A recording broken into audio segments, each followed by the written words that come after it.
में 29 अक्टूबर को विशाल वार्षिक मेला महाकुंभ लगेगा।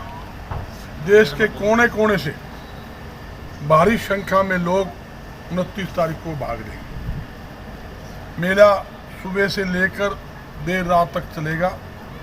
6 बजे शक्ति सरोवर स्नान, 7 बजे सभी मंदिरों में पूजा पाठ होगी और 8 बजे 501 महिलाओं द्वारा भव्य कलश यात्रा, 8:30 बजे मंदिरों में 56 भोग व 101 सभामणि का प्रसाद लगेगा। 9 बजे 4 खुले भंडारे, 9 बजे से लेकर देर रात तक भंडारे चलेंगे। उसके बाद 10 बजे ध्वजारोहण का कार्यक्रम है। 12 बजे खुला अधिवेशन व भव्य सांस्कृतिक कार्यक्रम 12 बजे से 4 बजे तक चलेगा। मुख्य अतिथि कौन है? मुख्य अतिथि भी कई है, सारे अतिथि हैं। भगवान के दरबार में सारे अतिथि होते हैं। क्या कोई टोकन वगैरह का सिस्टम रहेगा? सब फ्री है। सर रात मतलब को यात्री आएंगे उनके लिए व्यवस्था? उनके लिए ठहरने की व्यवस्था 280 कमरे तो हमारे अग्रवाल धाम के अंदर ऑलरेडी बने हुए हैं जी। 12 हॉल है। उसके अलावा हमने सारे होटल, धर्मशाला भी बुक की हुई है, हिसार भी बुक की हुई है। और जो आसपास क्षेत्र है, हिसार है, बरवाला है, उकलाना है, फतेहाबाद है, सरसा है, जींद है, बियानी है, आदमपुर है, भट्टू है, सब हमने फ्री बस सेवा की सर्विस भी वहाँ आसपास क्षेत्र में लगाई हुई है। आज भी मैंने जैसे मेले के लिए भी घूम रहा हूँ, कई जयंतियाँ पूरे देश के अंदर बना रहे हैं। अगरवा धर्म नगरी है, महाराजा अग्रसेन जी की राजधानी थी और वहाँ पर सरकार ने अनेकों बार, ये 3 बार घोषणा हुई अगरवा को रेलवे लाइन से जोड़ने की जी। 2022 और 2023 के रेलवे बजट के अंदर 93 किलोमीटर रेलवे लाइन की मंजूरी हो चुकी है। हिसार, अगरवा, सरसा में बड़े अफसोस से कहना पड़ रहा है, आज तक रेलवे लाइन तो बिछाना दूर की बात, अभी तक रेलवे लाइन की सर्वे तक नहीं हुई है। सरकार को अपनी घोषणा के अनुसार, वायदे के अनुसार तुरंत प्रभाव से अगरवा रेलवे लाइन को जोड़ना चाहिए। अगरवा को पर्यटन स्थल बनाना चाहिए। अगरवा धाम के बिल्कुल साथ लगता हुआ महाराजा अग्रसेन जी का महल था, जो टिल्ले के रूप में बदल चुका है। 125 एकड़ के अंदर महल था, वो टिल्ले के रूप में है। उसकी खुदाई का काम सरकार ने घोषणा की है, भी हम खुदाई का काम करेंगे। अगरवा को विकसित करने की बात कही है, वो सराहनीय कदम है। मगर मैं सरकार से फिर एक मांग करता हूँ, तुरंत प्रभाव से अगरवा के विकास के लिए अगरवा टिल्ले खुदाई काम शुरू करना चाहिए। अगरवा को विकसित करने की बात भी हरियाणा के मुख्यमंत्री ने कही है। अगरवा के विकसित के लिए सबसे पहले मास्टर प्लान बनाना होगा। अगरवा से हिसार, अगरवा से बरवाला, अगरवा से आदमपुर, अगरवा से फतेहाबाद, इनका जब तक मास्टर प्लान नहीं बनेगा तब तक वहाँ पर विकास होने में दिक्कत रहेगी। और मेरी सरकार से एक मांग और है, सरकार अगरवा को विकसित करने के लिए अपने वायदे के अनुसार मुख्यमंत्री ने 9 साल से लगातार घोषणा करता आ रहा है, हम टेक्सटाइल हब हरियाणा में बनाएंगे। अगरवा के अंदर टेक्सटाइल हब बनाए, 9 साल लगातार, आज 6 महीने बाद ध्यान दे देता है। ये घोषणा होंगी, काम भी होंगे जी। मैं कह रहा हूँ ये घोषणा ही है सिर्फ की मुख्यमंत्री की, 9 साल से घोषणा ही करता आ रहा है, टेक्सटाइल हब बनाऊंगा। 9 साल टपा दिए, आज तक टेक्सटाइल हब तो छोड़ो, आज तक यूं ही पता कौन कहाँ बनेगा, कौन सी जमीन पर बनाएगा, क्या पॉलिसी बनाई है। मैं सरकार से कहता हूँ झूठी घोषणा करने के बजाय अगरवा के अंदर टेक्सटाइल हब बनाए, इंडस्ट्री जोन बनाए और दावे के साथ कहता हूँ करोड़ों अरबों रुपया पूंजी निवेश हम करवा के देंगे। क्योंकि अगरवा के अंदर वैश्य समाज की आस्था जुड़ी हुई है, जनता की आस्था जुड़ी हुई है, हमारे खून के अंदर अगरवा बसा हुआ है। मतलब करोड़ों अरबों रुपया पूंजी निवेश हम करवा के देंगे।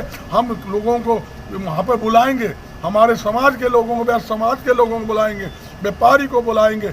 मगर सरकार को उसके लिए अच्छी पॉलिसी बनाने की ज़रूरत है, वहाँ ज़मीन उपलब्ध कराने की ज़रूरत है, सस्ती बिजली देने की ज़रूरत है।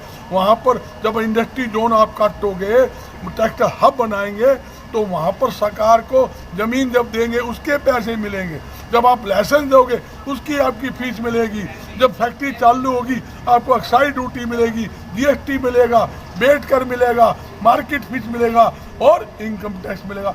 सरकार के खजाने के अंदर धन की प्राप्ति होगी और लाखों लोगों को हम रोजगार देंगे। क्यों देंगे? जब हम हजारों उद्योग लगाएंगे, जब हजारों उद्योग वहाँ फट चलेंगे, वहाँ रहायशी सेक्टर बनेंगे, वहाँ शॉपिंग कम्प्लेक्स बनेंगे, लोगों को रोजगार ऑटोमेटिक मिलेगा। रोजगार कैसे मिलता है वो हमसे सीखे, हम बताते हैं सरकार को भी। सरकार सबसे पहले उद्योग लगाने के लिए जमीनों का सस्ती जमीन दे और 50% बिजली के बिलों में सब्सिडी दे। मुख्यमंत्री बार बार कहे भाई हम तो उद्योग को बढ़ावा दे दिया, एपनिंग हरियाणा बनाया था गुड़गांव के अंदर, आपके सामने 1 रुपए का पूंजी निवेश हरियाणा के अंदर नहीं है।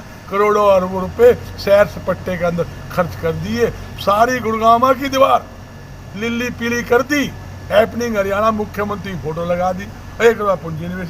ऐसा काम चाहता है कि भाई आप अच्छे काम कीजिए, हम साथ देंगे। सरकार का साथ पहले भी दिया, आगे भी देंगे, कोई बात थोड़ी है। अग्रोहा में फॉरेन पर्यटकों की संख्या बढ़ाने के लिए क्या कुछ प्रयास किए जा सकते देखिए उसमें 2 बातें हैं, बड़ा अच्छा सवाल किया आपने। एक तो पर्यटन स्थल घोषित करें, अग्रवाल धाम में आज भी देश विदेश से लोग वहाँ आते हैं, इसमें कोई दो राय नहीं। ये आस्था का केंद्र बना हुआ है, मंदिर कोई बना सकता है। मंदिर को तो सब सत्ती बराती होता है, सब नागरिक का है। अग्रवाल धाम की इतनी बड़ी व्यवस्था है, 280 कमरे ठहरने के लिए हैं, 12 हॉल बनाए हुए हैं, 30 एकड़ के अंदर हमने अग्रवाल धाम बनाया हुआ है। उसके सामने हमने महाराजा अग्रसेन जी के नाम पर 267 एकड़ के अंदर मेडिकल कॉलेज बनाया हुआ है। डेली हजारों आदमी अग्रवाल धाम में पूजा पाठ करने आते हैं, दर्शन करने आते हैं। हैं? अड़चन क्यों आ रही है सर ये? किसी की वहाँ अग्रवाल धाम बनाने के लिए लोगों में आस्था भी है, मंजूरी नहीं हो रही, घोषणाएं होती है, क्या काम तो नहीं हो पा फॉरनर को रहा। जो सिक्योरिटी मिलनी चाहिए वो नहीं मिल पाती है? छोटी बात, दिक्कत क्या है? आप देखिए जब हजारों आदमी आते हैं, रेल की सुविधा चाहिए, बस की सुविधा चाहिए। जी। बस अड्डा बने 4 साल होगा, आज तक बस अड्डा चालू नहीं है। सरकार को बस सुविधा, बस अड्डा चालू करे।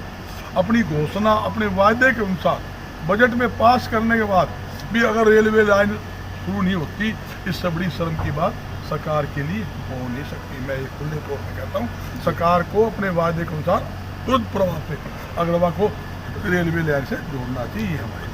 अच्छा, मेले के लिए सर यात्रियों के लिए झज्जर जैसे दूर है, यहाँ से कोई यात्री जाना चाहता है तो कन्वेंस वगैरह का है? देखो यही मैं बात, भाई जो हमने टीम, हमारी समाज की अलग टीम है जी, उसकी जुम्मेवारी लगाई है और उन्होंने कहा है हम गाड़ियाँ लगाएंगे। और दोबारा मैं फिर बात करूँगा, क्यों हमारा ये व्यापार मंडल का सिस्टम अलग होता है हमारा जी, वो समाज का सिस्टम अलग होता है। हर जगह हमने गाड़ियाँ लगाई है, जैसे रोहतक में लगाई है। आज मेरा रोहतक समाज का सम्मेलन था, करके आया हूँ वहाँ पे, तो वहाँ भी वहाँ पे गाड़ियाँ लगी है, बसें लगाई है। यहाँ भी जज्जर से मेरी यही कोशिश होगी, जज्जर की तरफ से हमारी टीम वहाँ व्यवस्था करे। ऐसे मेरा सोच भी है, होनी भी चाहिए।